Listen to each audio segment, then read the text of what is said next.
What if the Emperor of mankind came into Star Wars? The void between galaxies lay silent and undisturbed for eons, a perfect darkness where neither light nor matter held dominion. Across this cosmic gulf, something stirred. A tremor rippled through real space, bending starlight and warping the fabric of existence itself. The tremor became a wound, and the wound became a tear.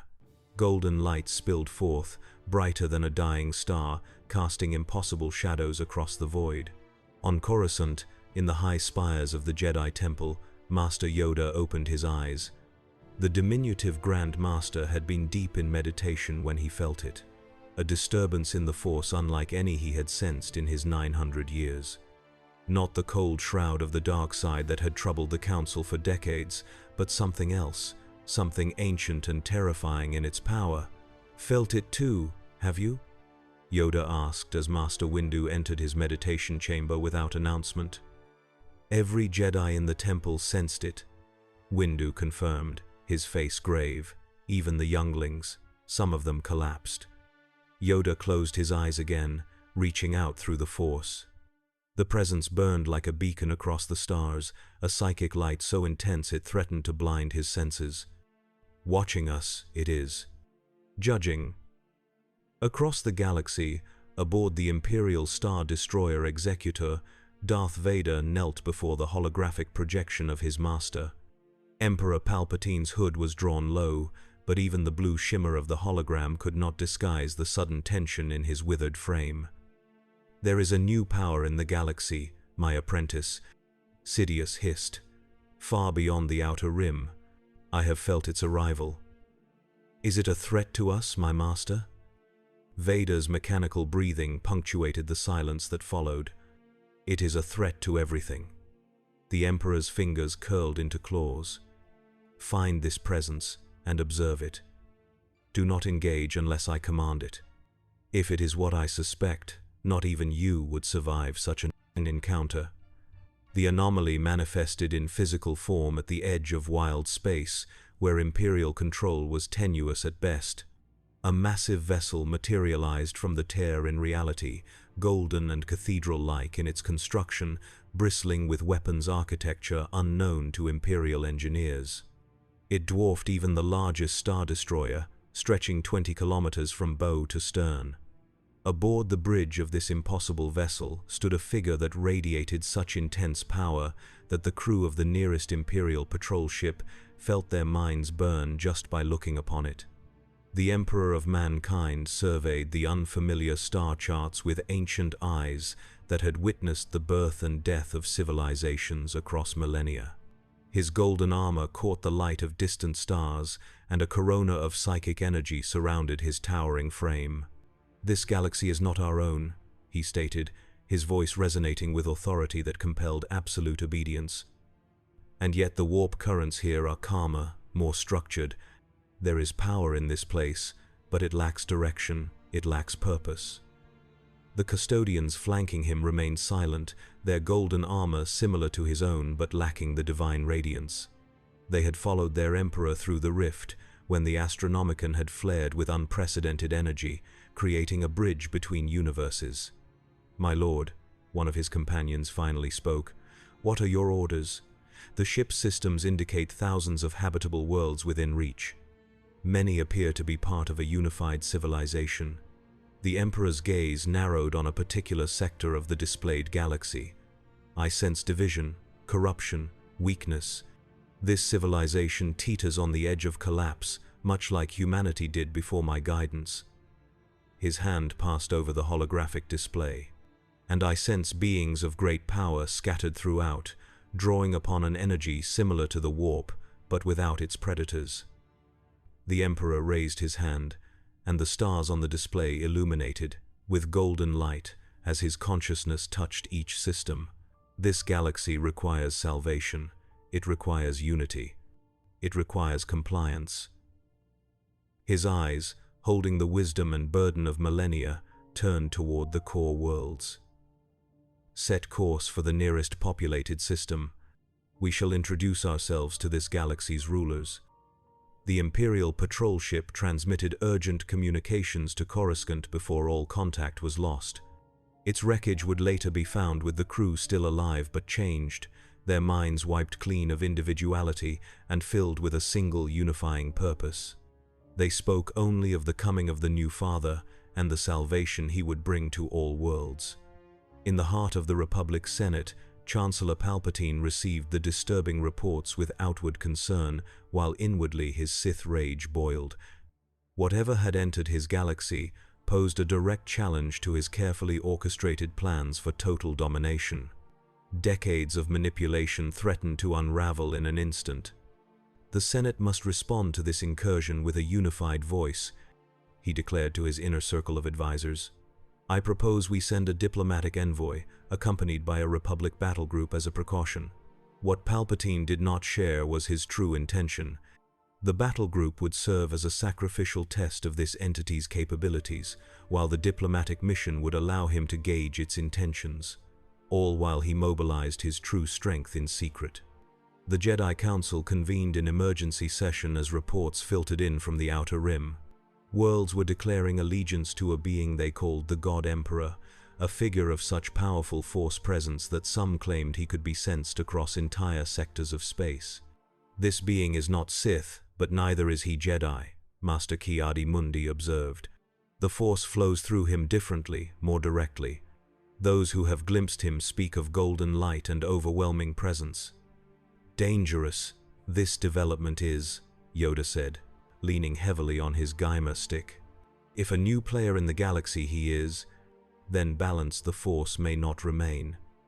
Master Windu's expression was grim as he activated a hologram showing the path of the massive golden vessel as it moved methodically from system to system. Whatever his nature, his pattern is clear. He is moving inward, toward the core worlds. Each system he visits either pledges loyalty or faces immediate military action. We must confront this threat directly, Anakin Skywalker said, his youth and impatience showing. If he is as powerful in the Force as described, he could be the fulcrum upon which this entire war turns. Patience, young Skywalker, Obi-Wan cautioned.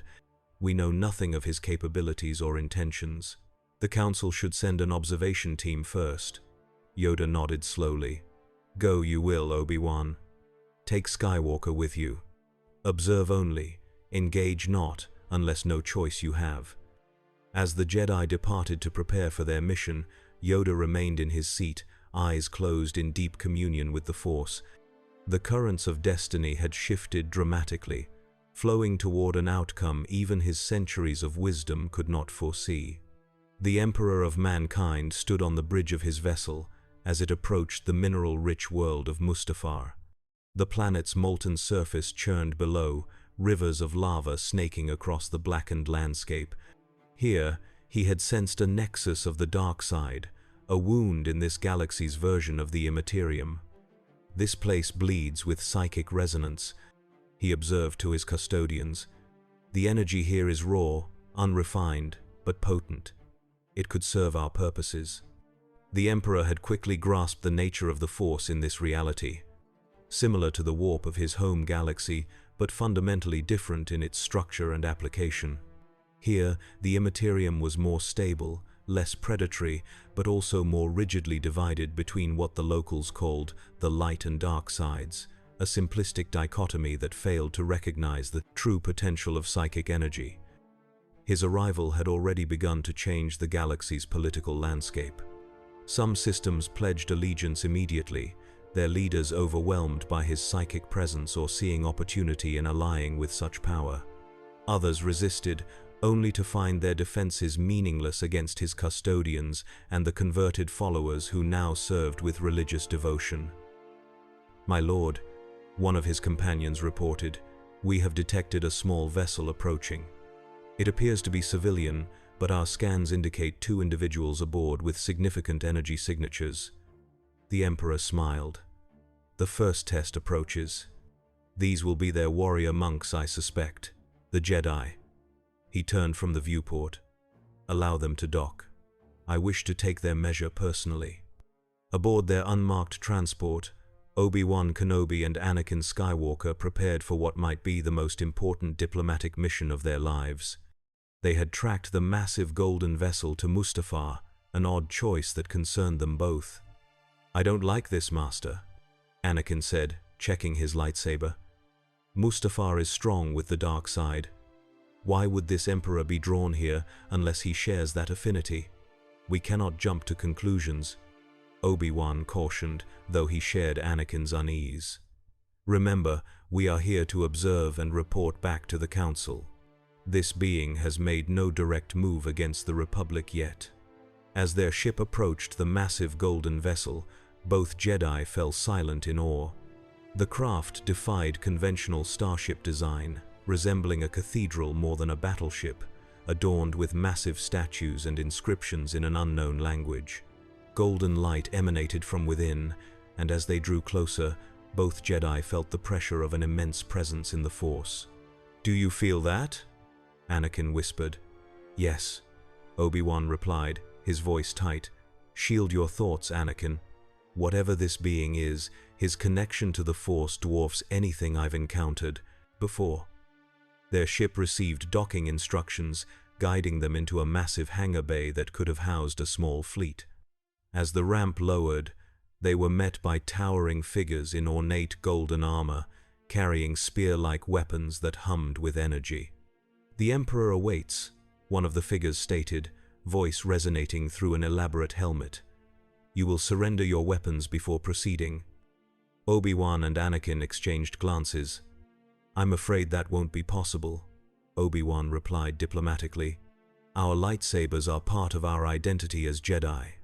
We mean no harm, but we must keep them." The custodian regarded them silently for a moment. "The Emperor anticipated your response. You may keep your weapons, but be warned. Any hostile action will be met with immediate termination." Led through towering corridors adorned with murals depicting a golden figure leading armies across war-torn worlds, the Jedi felt increasingly uneasy. The Force flowed strangely here, neither light nor dark, but something altogether different, ancient, primal, and overwhelming in its intensity. Finally, they were brought to massive doors that swung open silently to reveal a chamber that seemed to exist in multiple dimensions at once. At its center stood a figure that caused both Jedi to stop involuntarily. The Emperor of Mankind turned to face them, his presence hitting them like a physical wave. Standing nearly 3 meters tall, clad in intricately crafted golden armor, he radiated such intense Force energy that the very air around him seemed to shimmer. His face was noble, perfect in its symmetry, framed by dark hair, with eyes that contained galaxies of knowledge and power. "The warrior monks arrive," he stated, his voice resonating directly in their minds as well as their ears. "I have been curious about your order since arriving in this galaxy." Obi-Wan recovered first, bowing slightly.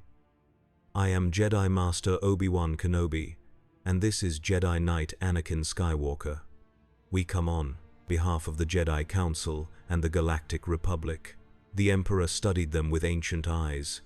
"You call yourselves peacekeepers, yet you serve a corrupt institution riddled with self-interest and decay."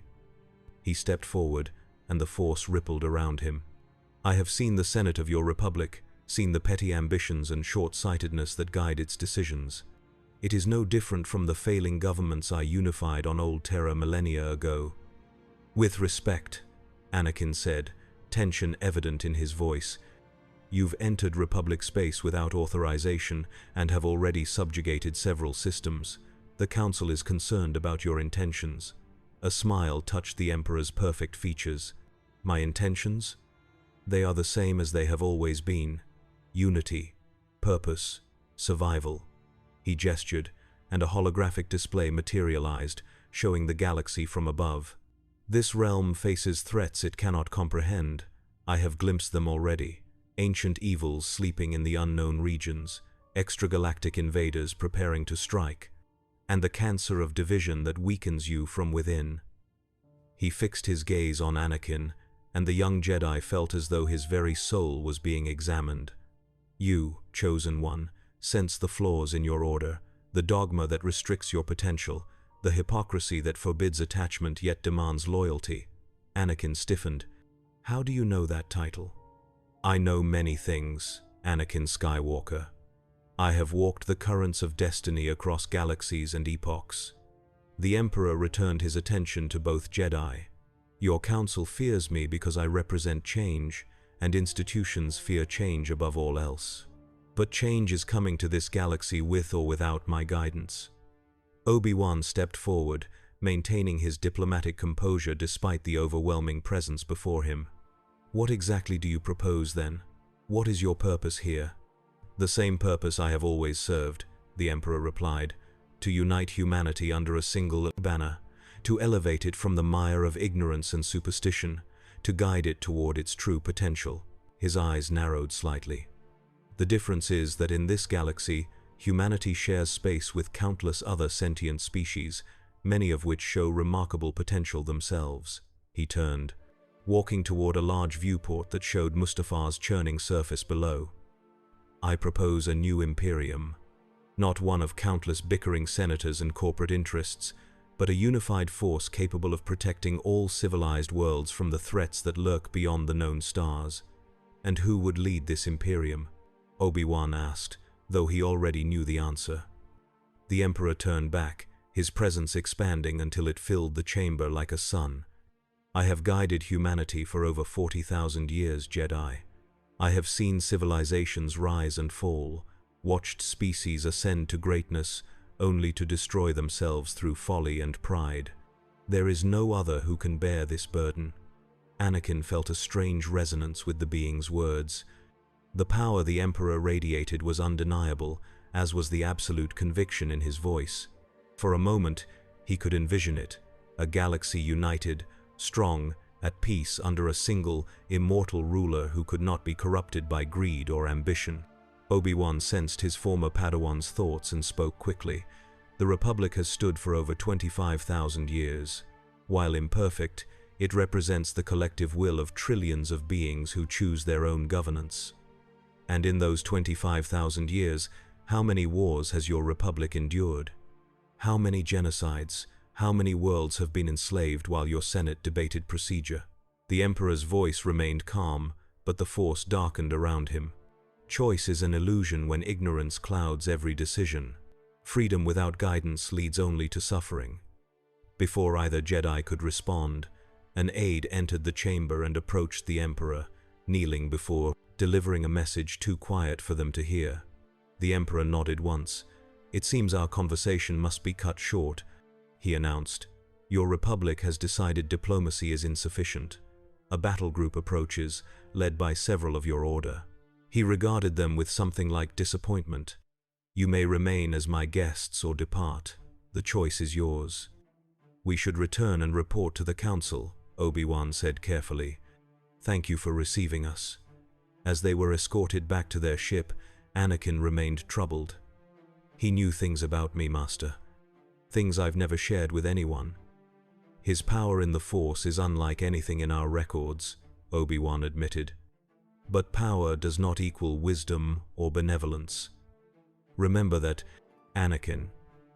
As their ship departed, neither Jedi noticed the subtle golden light that now pulsed within their vessel's systems, a technological psychic beacon that would track their movements and transmit their conversations directly to the Emperor's mind. From the bridge of his flagship, the Emperor watched the approaching Republic battle group with mild interest. 12 capital ships, including 2 Venator-class star destroyers, accompanied by fighter squadrons and support vessels. A formidable force by this galaxy's standards, but little more than an annoyance to him. They seek to test our capabilities, he observed to his custodians. A wise strategy, but ultimately futile. The Republic fleet emerged from hyperspace at the edge of the Mustafar system, maintaining a defensive formation as they assessed the single massive vessel before them. Admiral Tarkin stood on the bridge of the lead Venator, his thin face set in stern lines as he studied the tactical display. Curious design, he noted. No visible weapon emplacements, yet the energy readings are off the charts. He turned to the Jedi Master who had accompanied the battle group. "Your assessment?"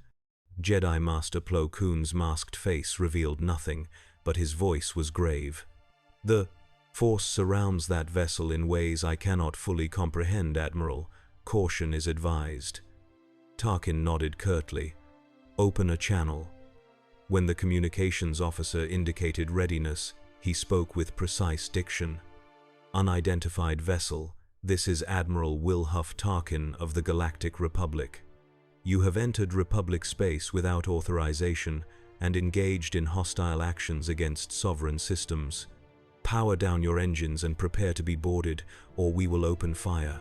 "Aboard the golden vessel," the Emperor smiled at the transmission. "Such familiar arrogance," he commented. "Respond with a warning. One warning only." The Republic fleet received a transmission that somehow bypassed their encryption protocols, appearing simultaneously on every screen and comm device throughout the battle group. The message was simple. "I am the Emperor of mankind, unifier of terror, master of 1,000,000 worlds. I offer you one opportunity to pledge loyalty to the new Imperium. Compliance will be rewarded. Resistance is futile and unworthy of your sacrifice." Tarkin's thin lips curled in disdain. "Prepare all batteries. Target their propulsion systems and weapons arrays." He glanced at Master Plo Koon. "Unless you object." The Jedi Master hesitated only briefly. "The Council authorized defensive action if necessary. Proceed, but with restraint if possible." The Republic vessels opened fire simultaneously, hundreds of turbo-laser batteries, unleashing emerald energy toward the golden ship. The barrage would have crippled any known vessel in the galaxy. The shots never reached their target. Halfway between the fleets, the energy simply vanished, absorbed into a golden shield that flared briefly before returning to invisibility. There was no impact, no kinetic transfer, merely the complete negation of the attack. "Impossible," Tarkin breathed, genuine shock breaking through his composure. Aboard his vessel, the Emperor sighed. "They require a demonstration, then." He raised his hand, focusing his psychic might. "Target their flagship. Minimal force."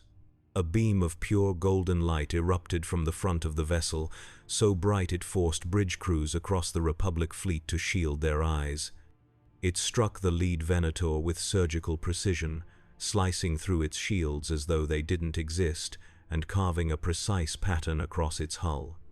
Systems failed instantaneously as the beam severed power conduits and command circuits. When the light faded, the Star Destroyer remained intact but completely dead in space. No power, no life support, no communications. 15,000 crew members suddenly found themselves in a metal coffin drifting through the void. "Most merciful Emperor," one of the custodians observed, "you spared their lives."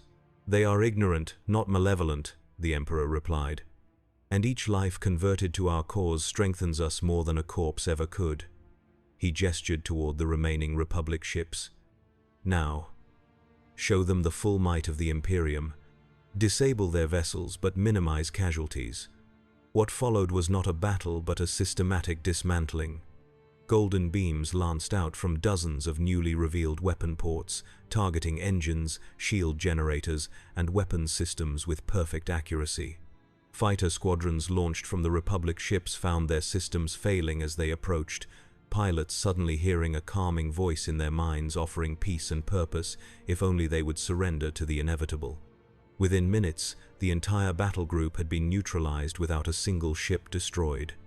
As emergency systems kept life support functioning at minimal levels, the crews of each vessel heard the same message echoing through their minds: "Your valor is commendable, but misplaced. You fight for corrupt masters who sacrifice your lives for their ambitions. Join me, and your service will have true meaning. Resist, and you will witness the fall of your Republic and the rise of the Imperium, regardless." On Coruscant, the news of the battle group's defeat sent shockwaves through the Senate. Chancellor Palpatine called for calm while secretly seething with rage. Whatever this being was, it possessed technology and power that threatened even his Sith mastery. For the first time in decades, Palpatine felt something approaching fear. In his private chambers, he activated a secure communication channel to his apprentice. "Lord Vader, the situation has escalated. This Emperor must be eliminated before he threatens our plans further. The Jedi Council is mobilizing, Master," Vader reported. "They intend to send a delegation of their most powerful members to confront him directly." Palpatine's eyes narrowed. "Let them. Their failure will demonstrate the inadequacy of the Jedi and the Republic. Meanwhile, gather our most loyal forces. We may need to accelerate our plans." As Vader's hologram faded, Palpatine paced his chamber.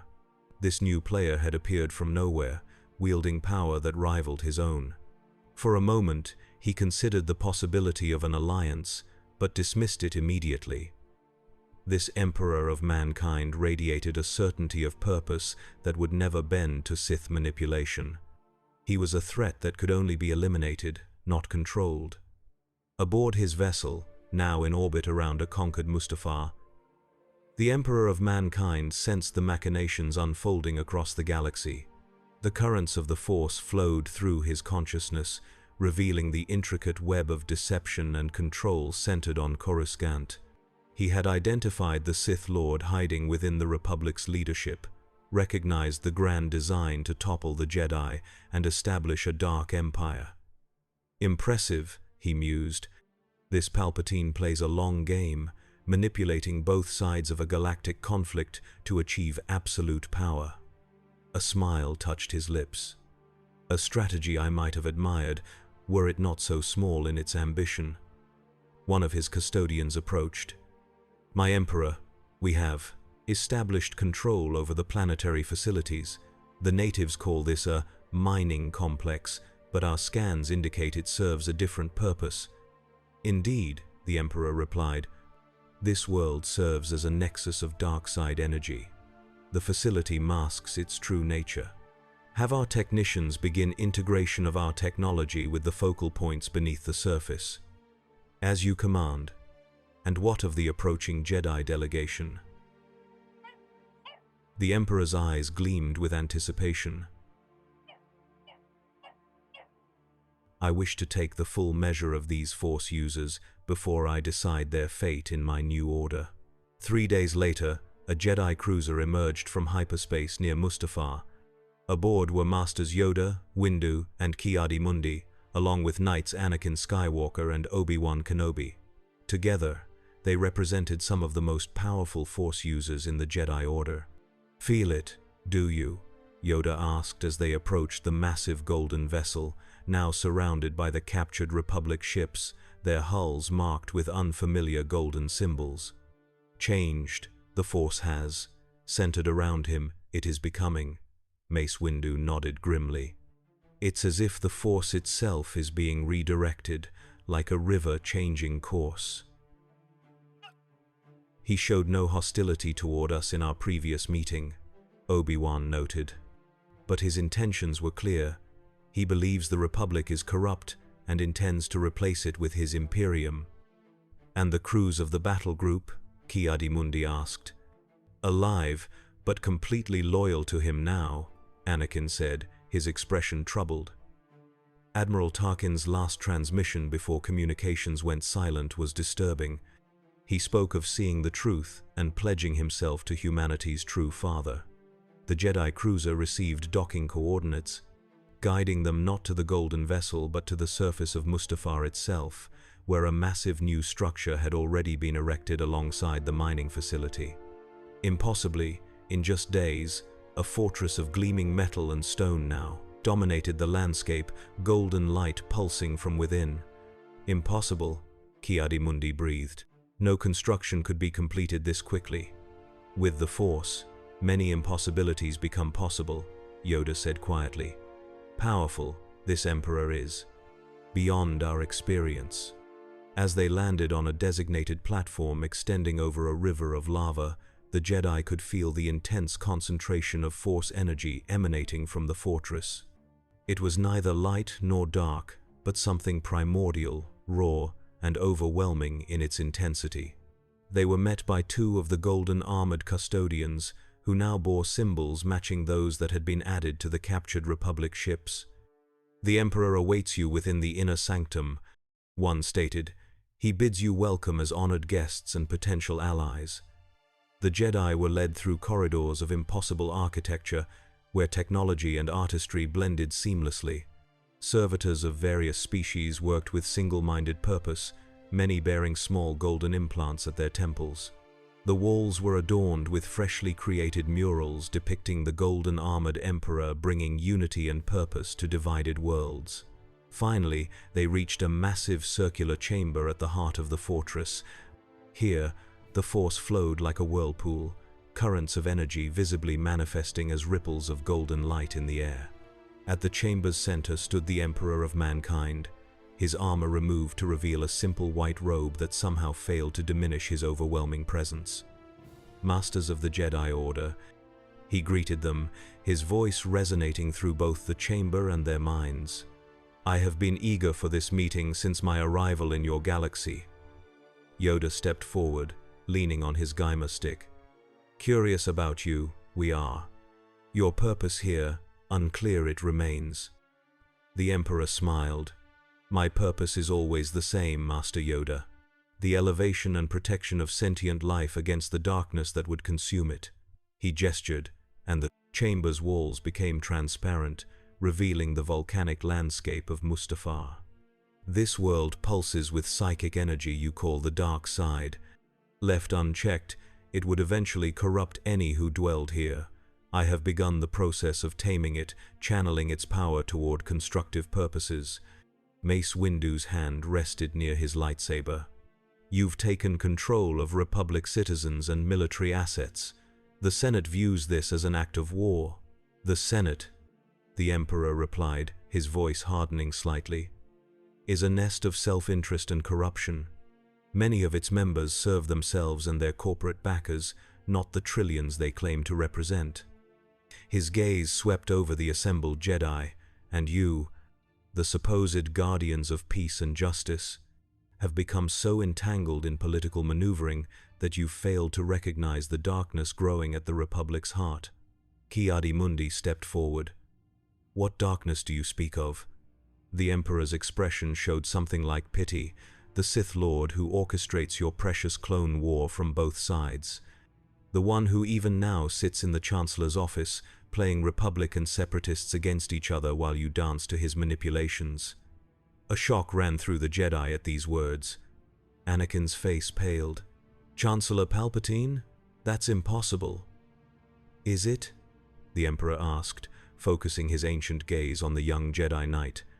Search your feelings, Chosen One. You have sensed his deception, felt the darkness lurking behind his grandfatherly facade. Why do you think he has taken such interest in your development? Yoda's eyes narrowed as he studied the Emperor. If true this is, how come you by this knowledge? I have walked the currents of the immaterium, what you call the Force, across time and space, the Emperor explained. I have seen civilizations rise and fall, watched as psychic powers both uplifted and destroyed countless species. The patterns are always the same. He fixed Yoda with a penetrating stare. And I have looked into the heart of your Senate Chancellor. I know him for what he is.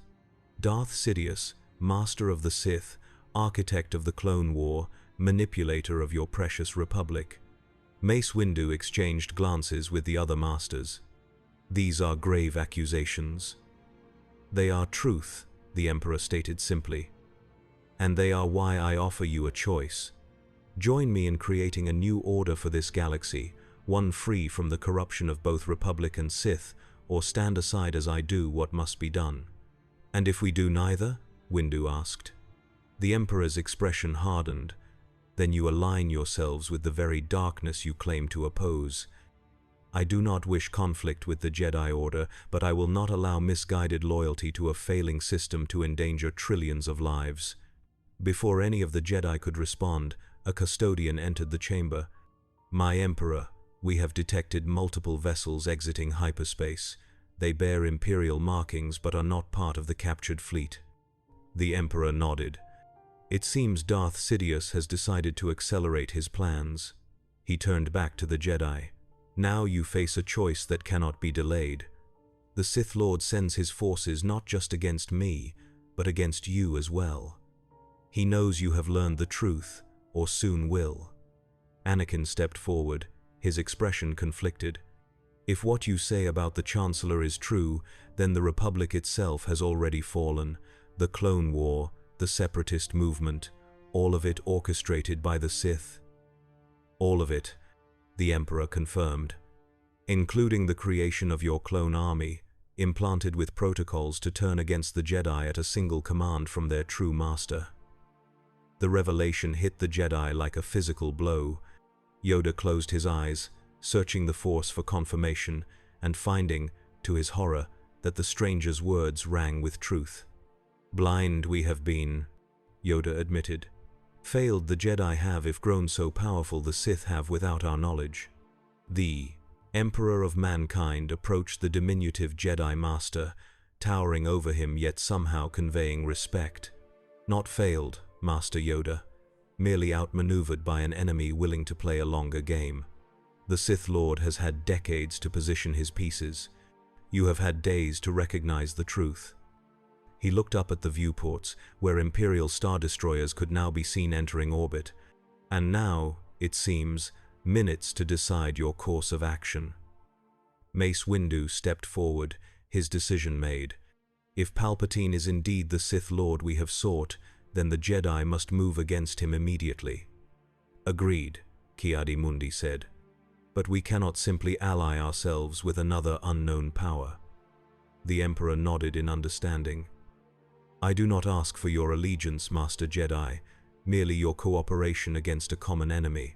Once Darth Sidious is defeated, we may discuss the future of the galaxy. Until then, we face annihilation separately or survival together." "Temporary alliance, you propose?" "Against the Sith?" "Yes," the Emperor confirmed. "The greater threats that lurk beyond your known space will require more permanent arrangements, but that discussion can wait." The decision was interrupted by the sound of battle. Outside the fortress, the sky filled with the distinctive shapes of Imperial gunships and fighters. The first salvos struck the outer defenses, golden shields flaring to life and absorbing the impacts. "It appears Sidious has made the decision for us," Obi-Wan observed grimly. The Emperor of Mankind turned toward the battle unfolding above, his expression one of grim determination. "So be it." He gestured, and his golden armor materialized around his form, assembling itself piece by piece through what appeared to be a combination of technology and force mastery. "Prepare your ship for immediate departure to Coruscant. If you truly wish to save your Republic, you must confront Sidious directly, before he flees, and can execute whatever contingencies he has prepared." "And you?" Anakin asked, watching as the imposing figure was enclosed in the resplendent golden armor. "I will deal with his forces here," the Emperor stated, his voice now resonating with even greater authority through his helmet. "They will either join us or fall. There is no middle ground in the face of such darkness." The Jedi hurried back toward their cruiser, even as the battle intensified around the fortress. Imperial ships launched wave after wave of fighters and dropships, only to see them neutralized by golden beams that disabled rather than destroyed. Each captured pilot and trooper was quickly brought within the fortress, where the Emperor's mysterious technology and force mastery converted them to his cause with frightening efficiency. As the Jedi cruiser lifted off, they witnessed the Emperor of Mankind emerge onto a balcony overlooking the battlefield. He raised his hands, and the sky itself seemed to bend to his will. Golden light erupted from his palms, forming a dome over the entire fortress. Imperial weapons fire struck the dome and was not merely absorbed but redirected, transmuted into golden energy that flowed back into the fortress's systems. Within the cruiser's cockpit, the Jedi watched in awe as Imperial ships attempting to pursue them suddenly lost power, drifting helplessly in Mustafa's orbit. The psychic might of the Emperor reached across space itself, touching the minds of thousands of Imperial troops simultaneously. "We should return to Coruscant immediately," Mace Windu stated, his expression grim. "If Palpatine is indeed the Sith Lord, we must confront him before he learns of our discovery." Yoda nodded slowly, his ancient eyes troubled. Changed. Everything has. Careful. Powerful allies and powerful enemies we now have. As their ship entered hyperspace, Anakin stood apart from the others, conflict evident in his features. Obi-Wan approached his former Padawan, concern in his eyes. Anakin, I sense your turmoil. What troubles you? If the Chancellor truly is a Sith Lord, Anakin replied, his voice low, then everything I believed about him was a lie. Every confidence shared, every piece of counsel given. All manipulation. The dark side clouds everything, Obi-Wan said. Even the greatest among us can be deceived. Anakin's hands clenched at his sides. There's something else. Something I haven't told the Council. He looked at his former master, guilt evident in his eyes. Padme and I are married. She's pregnant with my child. The Chancellor knows. He's been supportive, understanding. If he's been manipulating me all along. Obi-Wan's shock gave way to compassion. Oh, Anakin, why didn't you trust me with this? The code forbids attachment. I couldn't risk being expelled from the Order. Anakin's expression darkened. But now I wonder if that was part of his plan all along, to isolate me from the Jedi, to make me dependent on his guidance. Before Obi-Wan could respond, Master Windu called them to the ship's communication center. A hologram flickered to life, showing the chaotic scene at the Jedi Temple on Coruscant. Master Shak Ti's image stabilized, her normally serene features tight with urgency. Masters, the situation has deteriorated rapidly, she reported. Chancellor Palpatine has issued Executive Order 66, claiming the Jedi have attempted a coup against the Republic. Clone troopers across the galaxy are turning against their Jedi generals. It has begun, Yoda said grimly. Moving faster than anticipated, Sidious is. The temple defenses are holding for now, Shak Ti continued, but we cannot maintain this position indefinitely. Many Jedi in the field have already fallen. We're on our way, Windu assured her. Hold your position and gather as many survivors as possible. As the hologram faded, the Jedi looked at one another, the gravity of the situation settling over them. We should contact him, Senator Organa, Obi-Wan suggested. He has been a loyal ally to the Jedi. His influence in the Senate could be crucial. And Senator Amidala, Anakin added quickly. She leads the opposition to the Chancellor's emergency powers. She'll believe us about Palpatine. Yoda nodded. Contact them, we should. Need all allies we can find, we will. As they prepared the secure communications, the ship's sensors detected a massive surge of energy from Mustafar. Looking back through the rear viewports, they witnessed a phenomenon unlike anything recorded in Jedi history. A column of golden light erupted from the fortress, piercing the atmosphere and expanding into orbit. Where it touched Imperial ships, they simply stopped, frozen in space as if time itself had been suspended around them. The light continued to expand, forming a network of glowing filaments that connected ship to ship, planet to space. What is he doing? Ki-Adi-Mundi wondered, awe evident in his voice. Creating a beacon, Anakin replied, understanding dawning. A psychic lighthouse that can be seen through the Force across the entire galaxy. As if in confirmation of Anakin's words, each Jedi felt a presence touch their minds simultaneously. The Emperor's voice, clear and commanding, resonated not just in their thoughts, but seemingly through the Force itself. Jedi of the Republic, hear me. The darkness that has shadowed your order for generations has revealed itself. Darth Sidious, who you know as Chancellor Palpatine, has ordered the execution of your kind throughout the galaxy. But you are not alone in this fight. Those who stand for light, for order, for the true potential of all sentient beings, rally to my banner. I offer sanctuary, purpose, and the power to defeat the shadow that threatens to engulf your galaxy.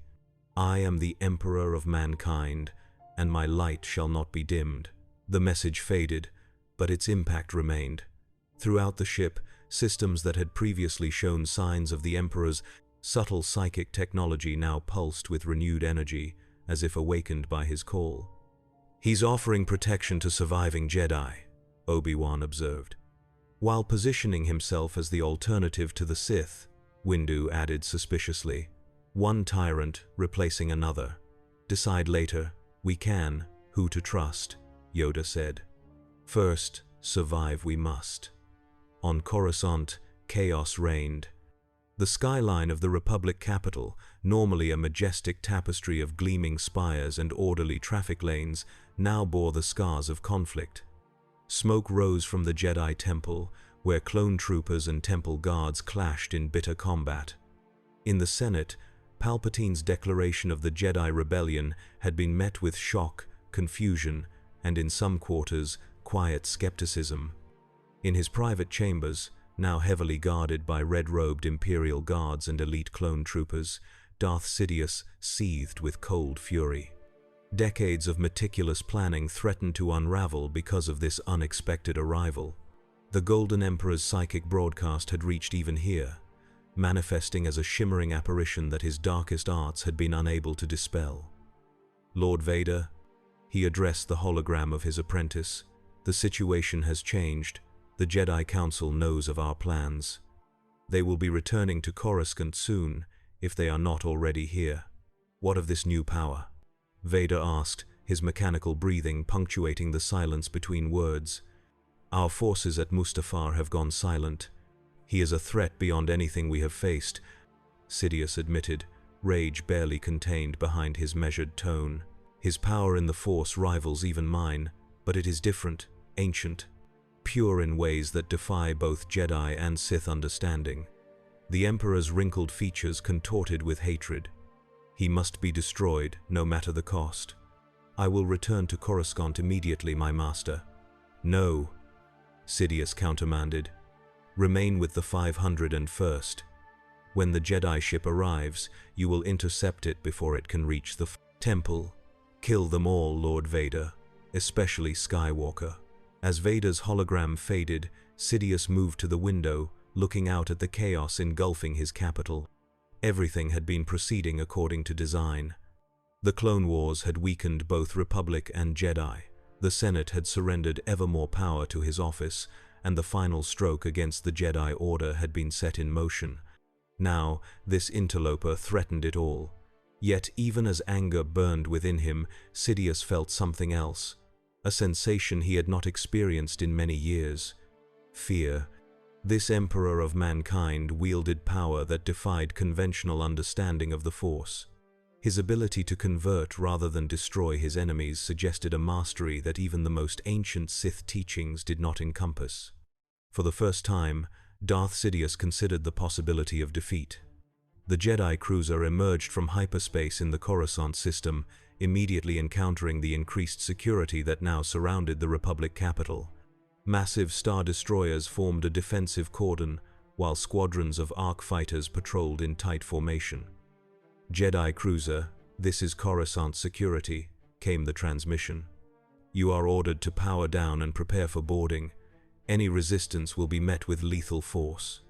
"So much for a quiet arrival," Anakin muttered. Mace Windu took the controls. "We'll have to fight our way through. Prepare for combat." Before they could engage, however, a new voice broke through on their comm system. "Jedi cruiser, this is Senator Bail Organa aboard the Tantive 4. We've been monitoring emergency Jedi frequencies. Follow us immediately. We have a secure approach vector." Through the viewport, they spotted the distinctive shape of the Alderaanian diplomatic vessel, moving on an unusual trajectory away from the main space lanes. "Can we trust him?" Ki-Adi-Mundi asked. "Always an ally to the Jedi, Senator Organa has been," Yoda confirmed. "Follow him, we should." As they changed course to follow the Tantive IV, Imperial vessels moved to intercept. Turbo laser fire erupted around them, forcing Windu to execute a series of evasive maneuvers that strained the cruiser's engines. "We can't outrun a Star Destroyer," Obi-Wan warned as proximity alarms blared throughout the ship. Suddenly, the space around them shimmered with golden light. The pursuing Imperial vessels slowed, as if moving through heavy liquid rather than vacuum. Their weapons' fire dissipated harmlessly against an invisible barrier that now surrounded both the Jedi cruiser and the Tantive 4. "The Emperor's influence reaches even here," Anakin observed, watching as the mysterious energy field guided their ships toward the planet's surface, bypassing the Imperial blockade entirely. They followed Organa's ship to a private landing platform in Coruscant's diplomatic sector, far from the Senate and the embattled Jedi Temple. As they disembarked, they were met by Senator Organa himself, accompanied by a small group that included, to Anakin's visible relief, Senator Padme Amidala, Master's Jedi. Organa greeted them with a formal bow. "The situation has deteriorated beyond our worst fears. Chancellor Palpatine has declared himself Emperor of the First Galactic Empire." The Senate erupted in applause. Disgust colored his tone at the memory. "And the Jedi?" Obi-Wan asked. "Branded traitors throughout the galaxy," Padme replied, her eyes finding Anakin's. Despite her formal senatorial attire, the evidence of her pregnancy was now visible. "Clone troopers have attacked Jedi in every sector. The temple is under siege. Many have already fallen," Organa added grimly. "But something strange is happening. Some Jedi report being protected. They describe golden light intervening when clone troopers turned on them. And there are reports of Imperial ships and facilities across the Mid and Outer Rim suddenly declaring loyalty to a new power calling itself the Imperium of Mankind." The Jedi exchanged meaningful glances. "The Emperor's influence spreads quickly," Windu noted. "What Emperor?" Padme asked. "Not Palpatine." Quickly, the Jedi recounted their encounter with the Emperor of Mankind, his warnings about Palpatine's true nature, and the power he had demonstrated at Mustafar. "This is overwhelming," Organa said when they had finished. "A Sith Lord controlling the Republic, and now a godlike being from another galaxy establishing a rival empire." "Complicated matters have become," Yoda agreed. "But clear, our immediate course is confront Darth Sidious. We must." "You can't simply walk into the Senate," Padme protested. "It's heavily guarded, and Palpatine has turned public opinion against the Jedi. You'd be attacking the legitimate head of state as far as most citizens are concerned." "Legitimate, he is not," Yoda stated firmly. "Built on deception, his power is. End it, we must." As they debated strategy, a tremor ran through the Force so powerful that even the non-sensitive senators felt it as a wave of disorientation. Throughout Coruscant, every screen and holographic projector activated simultaneously, displaying the same image, the Emperor of Mankind, resplendent in his golden armor, standing amidst the volcanic landscape of Mustafar. "Citizens of the galaxy," his voice resonated with authority that compelled attention, "I address you in a time of great deception and danger. The being you know as Chancellor Palpatine, who has now declared himself Emperor, is not what he appears to be. He is Darth Sidious, Lord of the Sith, and architect of the clone wars that have ravaged your worlds and claimed countless lives." The image shifted to show footage of Palpatine in his Senate office, casting Sith lightning at Jedi who had come to arrest him.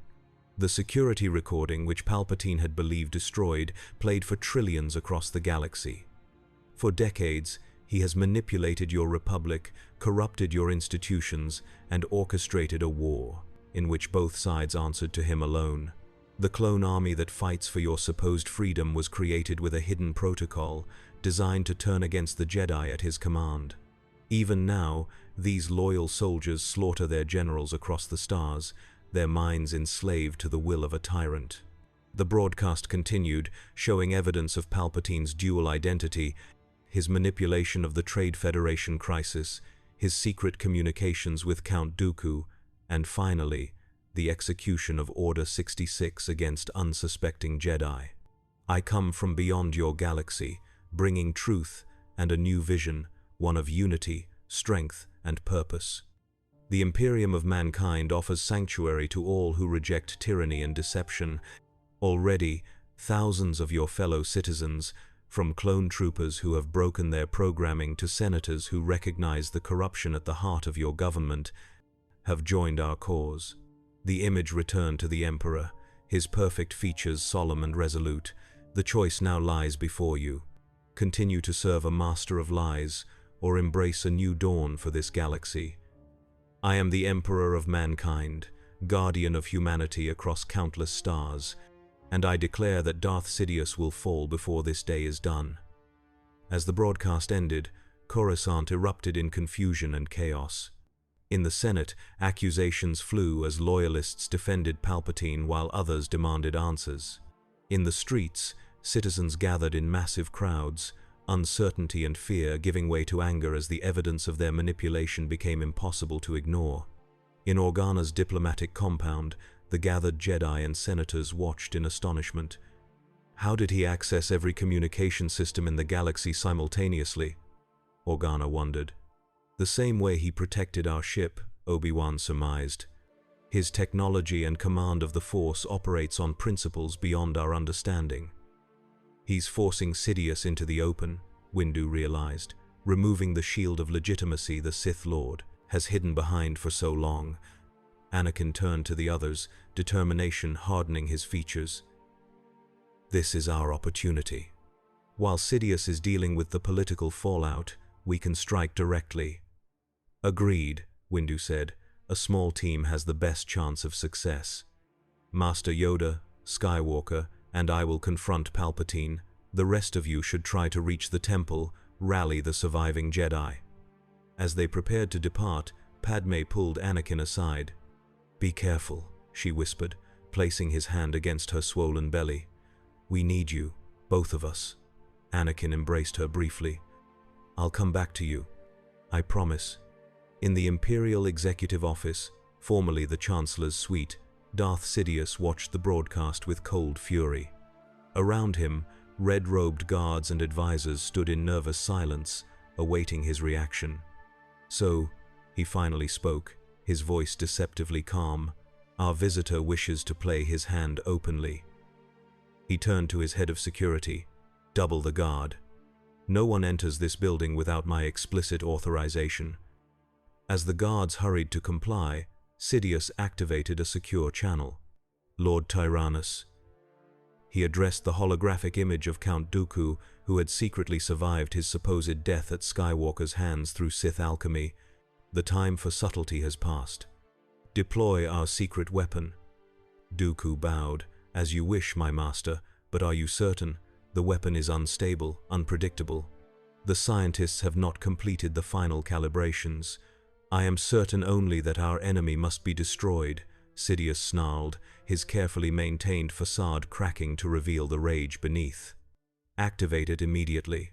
As Dooku's image faded, Sidious moved to the large viewport overlooking Coruscant's endless cityscape. Far below, he could see crowds gathering, security forces deploying to maintain order. His empire, barely born, already threatened by chaos.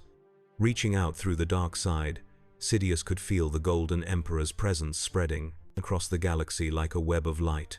Wherever it touched, the carefully implanted contingencies and fail-safes he had cultivated for decades began to unravel, clone troopers breaking their programming, Imperial officers questioning orders, senators finding unexpected courage to speak against him.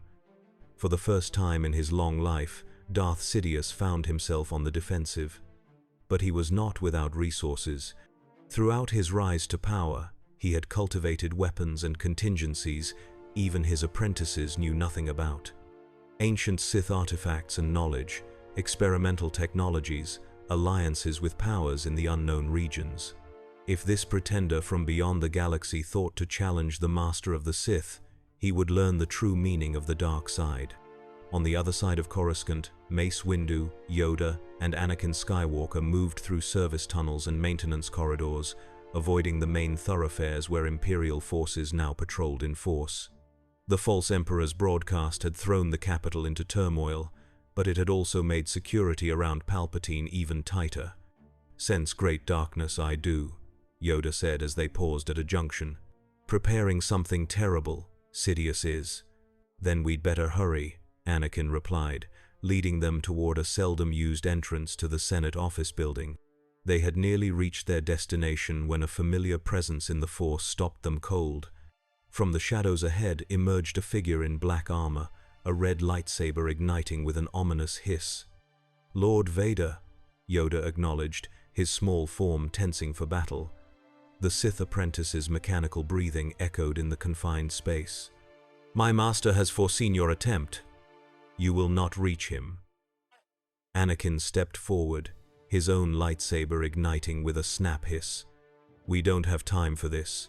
Master Yoda, Master Windu, go ahead." "I'll handle him." Windu hesitated. "Skywalker, against a Sith Lord."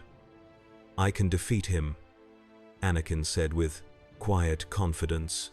"Go, Palpatine is the greater threat." After a moment's consideration, Yoda nodded. "Trust in the Force, young Skywalker. Join you soon, we will." As the two Jedi Masters slipped past, using Force-enhanced speed to bypass Vader before he could intercept, Anakin faced the Sith Lord alone.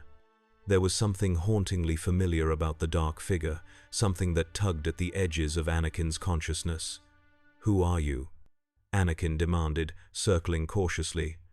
"Someone who understands the limitations of the Jedi better than most," Vader replied, his synthesized voice emotionless.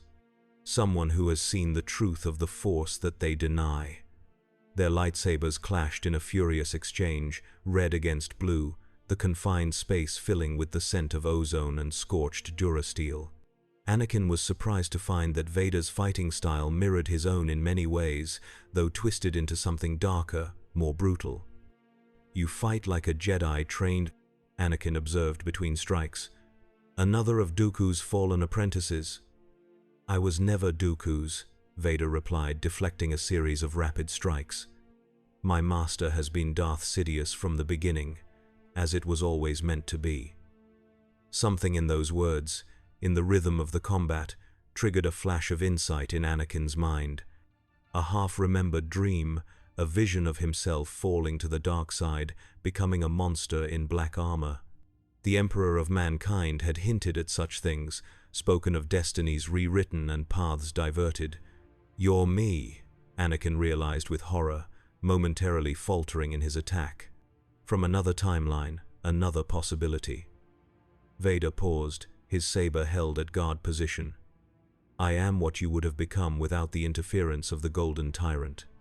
The true servant of the dark side, more powerful than any Jedi." Anakin shook his head, regaining his composure. "No. You're a slave, just wearing different chains. I can feel it. The conflict within you, the pain. This isn't power. It's subjugation." With renewed determination, Anakin attacked, driving Vader back with a flurry of precise strikes. His blue blade moved with impossible speed, informed not just by his considerable skill, but by the certainty that he fought against a twisted version of himself, a path he had nearly taken. Vader countered with raw power, each blow of his crimson saber leaving scorch marks on the walls around them. "You are a fool," the Sith Lord growled. "Sidious has foreseen your children becoming Jedi, leading a rebellion against his rule. He will never allow Padme to live once you are gone." The mention of his wife and unborn child nearly broke Anakin's concentration, but he centered himself in the Force. "You've already lost, Vader. The galaxy knows the truth about your master now, and you know it too, don't you? That's why you're here, fighting his battle while he prepares to flee." A tremor in the Force suggested his words had struck home. Vader's next attacks came with increased fury, but decreased precision. Anakin recognized the opening, the flaw in the pattern that mirrored his own tendency toward emotional fighting. With a precisely timed parry and counterattack, Anakin's blade sliced through Vader's mechanical right arm, sending the Sith Lord's lightsaber clattering to the ground. A second strike left a burning gash across Vader's chest plate, compromising the life support systems within. As Vader fell to his knees, struggling for breath, Anakin stood over him, saber at the ready, but not striking the final blow.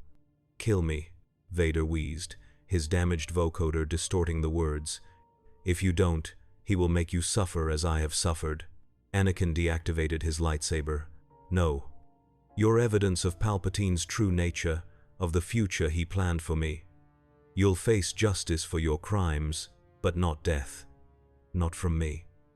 Using the Force, Anakin ripped panels from the corridor walls, bending and fusing them around Vader's limbs to create makeshift restraints that even a Sith would struggle to break.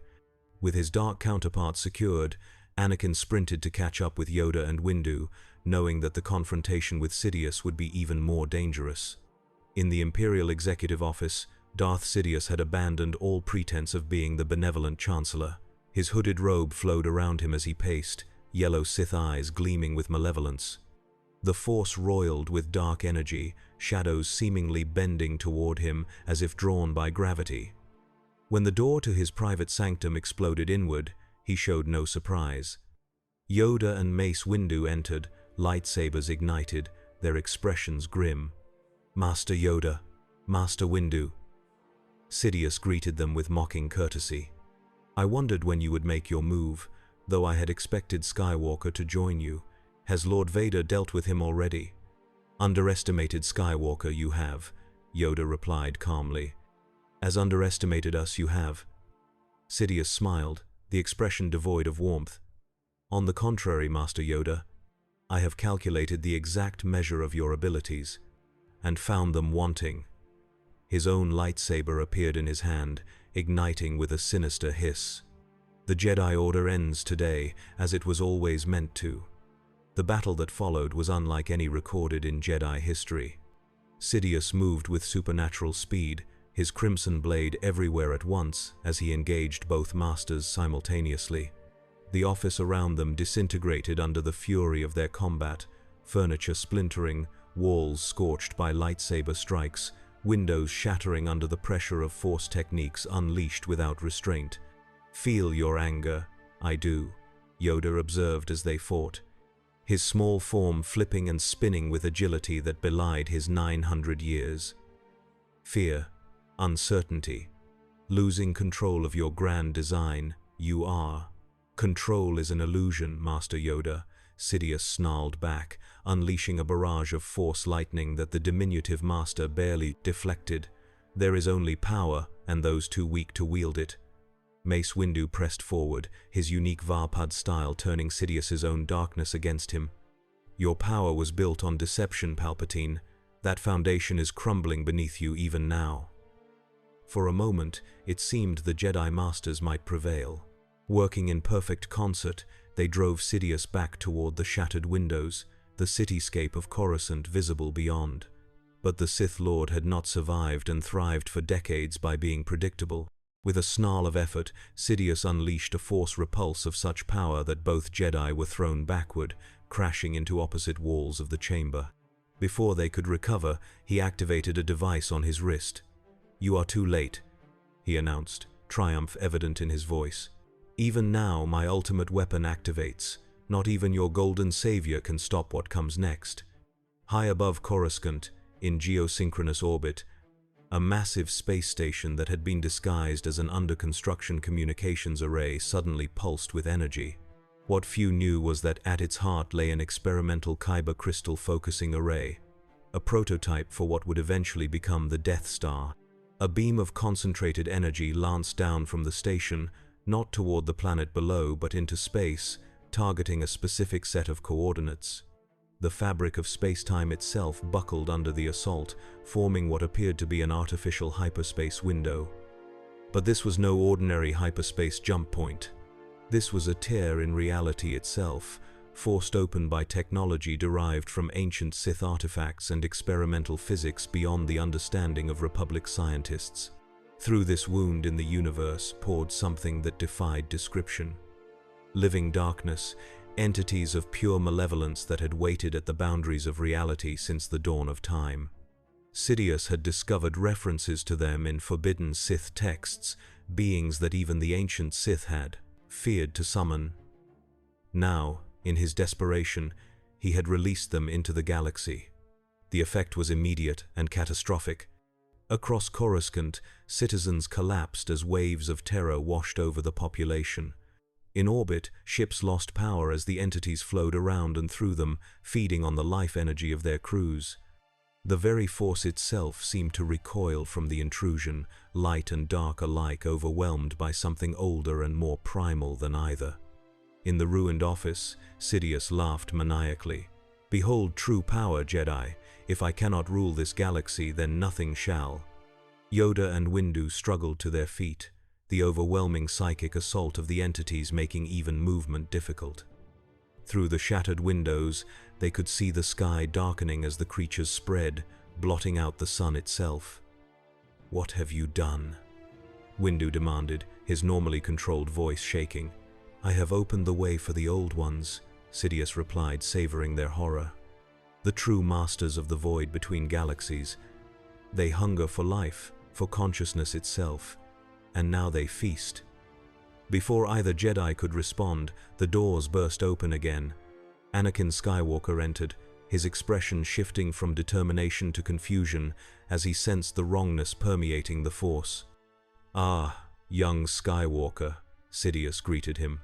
"Just in time to witness the end of everything. A pity your children will never be born into this galaxy. It would have been interesting to see their potential realized." Anakin ignited his lightsaber, moving to join the Jedi Masters. "It's over, Chancellor. Your apprentice has been defeated. The galaxy knows your true identity." "And yet none of that matters now," Sidious replied, gesturing toward the window.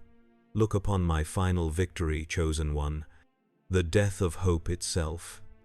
The three Jedi stood together, facing both the Sith Lord and the cosmic horror he had unleashed.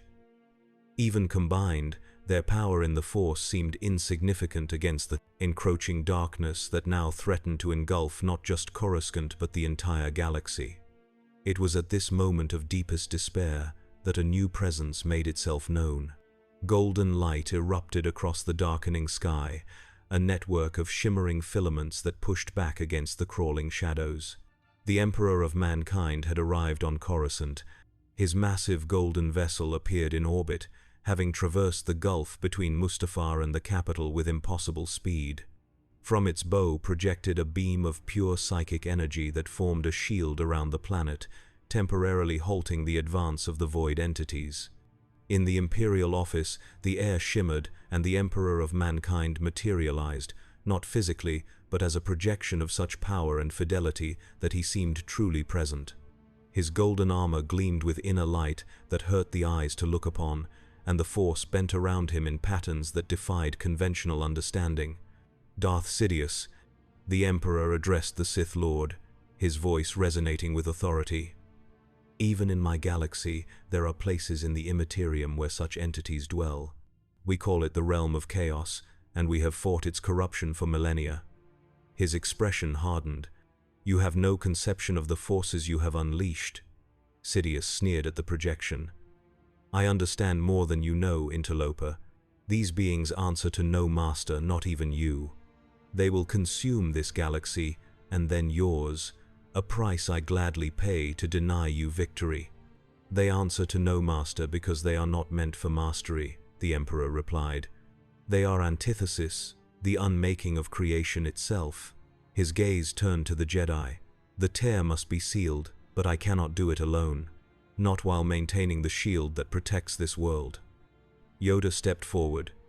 "Help you. We will." "But how?" "A focusing of wills," the Emperor explained. "My power joined with yours, directed through one strong enough to channel both light and dark without being consumed by either." His gaze settled on Anakin. The Chosen One was prophesied to bring balance to the Force. This is what that prophecy truly meant. Not the destruction of the Sith, but the restoration of cosmic balance when fundamental forces threaten to unravel reality itself. Anakin looked from the Emperor to his fellow Jedi, uncertainty plain on his face. "I don't understand what you're asking me to do." "To stand at the nexus point between light and dark, between creation and destruction," the Emperor said. "To be the vessel through which our combined power flows to seal the breach before it expands beyond control." Sidious laughed. "He will be destroyed in the attempt." No mortal can channel such energies and survive. Perhaps, the Emperor acknowledged, but if he does not try, trillions will perish. He extended a golden armored hand toward Anakin. The choice is yours, chosen one. But know that in my galaxy, I have seen one possible future where you become the very darkness you now fight against. Here and now, you have the opportunity to fulfill your true destiny. Anakin looked to Yoda and Windu, who nodded solemnly. Then his thoughts turned to Padme, to their unborn child. To the future that would never exist if the darkness consumed everything. "I'll do it," he said, stepping forward. "Tell me what I must do." The Emperor's projection nodded. "Masters Yoda and Windu will form a circle with you at its center. I will project my consciousness through the Force to join you. Together, we will create a conduit of pure Force energy that you, chosen one, must direct toward the tier in space-time." Sidious snarled, lunging forward with his lightsaber. "I will not allow this!" Mace Windu intercepted the attack, his purple blade flashing. "Go, Skywalker. We don't have much time." As Windu engaged Sidious in furious combat, Yoda joined Anakin at the center of the ruined office. The ancient master's eyes reflected both wisdom and sadness. "Ready yourself, young Skywalker. A great burden this is, but carry it, you can." The Emperor's projection expanded, golden light flowing to encircle them. Through the Force, Anakin could feel the immense psychic presence of the being, stretching across space from his physical location on his flagship in orbit. The power that flowed from him was neither light nor dark, but something more primal, more fundamental. "Open yourself to the Force," the Emperor instructed. "Not just the aspects the Jedi have taught you, but all of it. The complete spectrum from darkest shadow to brightest light. You must become a perfect vessel, a living fulcrum upon which the balance can be restored." Anakin closed his eyes, reaching out as instructed. Immediately, he felt it.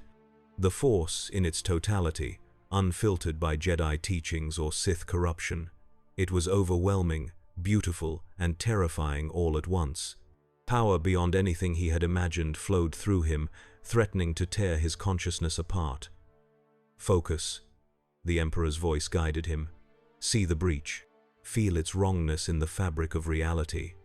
Anakin's awareness expanded beyond the physical, beyond even the traditional boundaries of Force perception. He could see the wound in space-time above Coruscant, the entities of living darkness pouring through like blood from a gaping injury. He could feel the fundamental nature of the universe screaming in protest at this violation of cosmic law. Channeling the combined power of Yoda's ancient light-side mastery and the Emperor's unfathomable psychic might, Anakin directed a beam of pure Force energy toward the breach. The effort was excruciating, every cell in his body feeling as though it were being simultaneously frozen and incinerated. Across Coruscant, citizens looked up to see a pillar of golden light erupting from the Senate district, piercing the darkened sky. Where it touched the crawling shadows, they recoiled, shrieking in frequencies that drove animals mad and shattered glass throughout the city. In the ruined office, Mace Windu and Darth Sidious continued their deadly duel, lightsabers clashing with such force that the very air crackled around them. Sidious fought with the desperation of a being who knew his carefully constructed plans were unraveling, while Windu embodied the relentless justice of the Jedi Order he had served all his life. "You have lost, Sidious," Windu declared as their blades locked. "The darkness you unleashed will be contained, and you will answer for your crimes." "Fool of a Jedi," Sidious spat back, his face contorted with hatred. "Even if the breach is sealed, the galaxy will never be the same. The seeds of chaos have been planted." With a sudden surge of dark side energy, Sidious broke the saber lock and unleashed a torrent of Force lightning at Windu. The Jedi Master caught the attack on his blade, but the intensity drove him back step by step. Meanwhile, Anakin's connection to the breach strengthened. Through the Force, he could feel the entities on the other side, ancient consciousnesses filled with hunger and malice. They sensed him too, reaching toward his mind with tendrils of cold corruption. For a moment, he faltered, the darkness threatening to overwhelm him. "Stay with us, Skywalker," Yoda urged, his own Force presence bolstering Anakin's. "Lose yourself, you must not.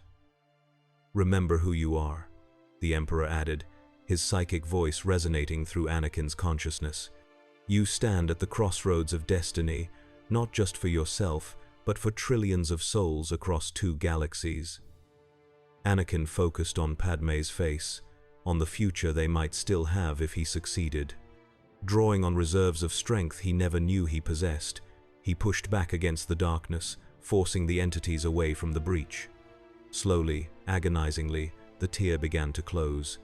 The void entities fought against the process, their non-corporeal forms thrashing and twisting as they were pushed back toward their own realm. Some were caught in the closing breach, their unearthly screams echoing across dimensions as they were torn apart. In the midst of his duel with Windu, Sidious sensed the breach collapsing. With a howl of rage, he broke away from the Jedi Master and lunged toward Anakin, lightsaber raised for a killing blow. "If I fall, I will take the Chosen One with me." But before he could reach his target, a golden barrier intercepted him, the Emperor's projection solidifying just enough to block the attack. "Your time is ended, Lord of the Sith," the Emperor declared. "In my galaxy, your kind were expunged from existence millennia ago. Here, you will face justice for your crimes against the natural order." With a gesture from the Emperor, Sidious found himself frozen in place, held by psychic force beyond anything the dark side could counter. Above Coruscant, the breach finally sealed completely, the last of the void entities either banished or destroyed. As the immediate threat passed, the strain on Anakin proved too much. He collapsed, his body smoking from the energies that had coursed through him. Yoda knelt beside him, placing a gnarled hand on the young Jedi's brow. "Alive, he is," the ancient master confirmed, but greatly weakened. The Emperor's projection knelt on Anakin's other side. "He has accomplished what few beings in any galaxy could have survived. The Force flows strongly in him, but he will need time to recover." Outside, the skies of Coruscant began to clear, the unnatural darkness dissipating to reveal the familiar cityscape. Throughout the planet, citizens emerged from shelter, looking up in wonder as golden light continued to shimmer in the upper atmosphere, a protective aegis cast by the Emperor's flagship. In the days that followed, the galaxy began the difficult process of reconciliation with the truth. Darth Sidious, formerly Chancellor Palpatine, was imprisoned in a special facility designed by both Jedi and the Emperor's technologists to neutralize his connection to the Force. The evidence of his machinations, broadcast across the galaxy, left little doubt of his guilt. The Clone Wars ended not with the rise of the Empire as Sidious had planned, but with a fragile new alliance between the Republic and the emerging Imperium of mankind. The clone troopers, freed from the control chips implanted in their brains, faced the difficult reality of having been unwitting tools in a Sith plot. The Jedi Order, decimated but not destroyed by Order 66, began a process of reformation. Under the guidance of Masters Yoda and Windu, they re-examined ancient teachings, acknowledging the flaws in their dogma that had blinded them to the Sith threat for so long. And what of the Emperor of mankind? He remained in orbit above Coruscant for months, his golden flagship a constant reminder of the power that had helped save the galaxy from cosmic horror. Representatives from every major world came to meet him, to hear his vision of a unified galaxy prepared to face threats from beyond known space. Some embraced his Imperium immediately, seeing in his ancient wisdom and overwhelming power the promise of security in an uncertain universe. Others, particularly those deeply committed to Republic ideals of democracy and self-determination, remained skeptical of his benevolent authoritarianism. In the end, a compromise was reached. The Republic would continue, reformed and strengthened against corruption, while the Imperium would establish itself in the Outer Rim and unknown regions, creating a buffer zone against external threats. The two civilizations would be separate but allied, each learning from the other. As for Anakin Skywalker, he recovered slowly from his ordeal at the Nexus Point. The experience had changed him fundamentally, giving him insight into the Force that few living beings had ever possessed. When he finally emerged from healing, his first act was to formally leave the Jedi Order. "I cannot follow a path that asks me to, deny part of who I am," he explained to the Council. "The Force is not divided into neat categories of light and dark. It is a spectrum, and balance comes not from eliminating one side, but from understanding and mastering both." With Padme at his side, and their twins Luke and Leia born into a galaxy at fragile peace, Anakin established a new temple on Naboo. There, he began to teach a different understanding of the Force, one that acknowledged the dangers of the dark side but did not demonize emotion or attachment. The Emperor of Mankind watched these developments with interest. The galaxy he had entered was different from his own in fundamental ways, yet the challenges of unifying disparate peoples under a single vision remained familiar. In Anakin Skywalker and his new philosophy, he saw the potential for a Force tradition that might avoid the pitfalls of both Jedi asceticism and Sith corruption. Before departing for the unknown regions to establish the heart of his Imperium, the Emperor met one final time with Anakin on Naboo. They stood on a balcony overlooking the lake country, the beauty of the planet, a stark contrast to their first meeting amid Mustafa's volcanic landscape. "You have chosen a difficult path," the Emperor observed, "neither Jedi nor Sith, but something new. Many will resist such change." "I've seen what lies on both extremes," Anakin replied.